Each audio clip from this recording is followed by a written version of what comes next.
The time is coming for a revival of American values, reigniting the tradition of the apprenticeship and the skilled laborer. Just 2 generations ago, most jobs were skilled trades, people working with their hands, manual, skilled labor. It built the America we know. Meet the new age of apprentices, integrating old world artisans and new age technology. I enjoy learning from the top level mechanics in the facility. I get most of my experience from hands-on work side by side with them.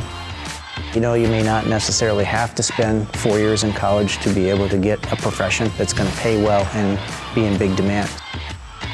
It's almost more sought after than a degree because you have the hands-on experience before you hit the field as someone that came just fresh out of college. Especially right now, if you really want to get into an apprenticeship, now is the time to do it. Working Solutions, an American Job Center.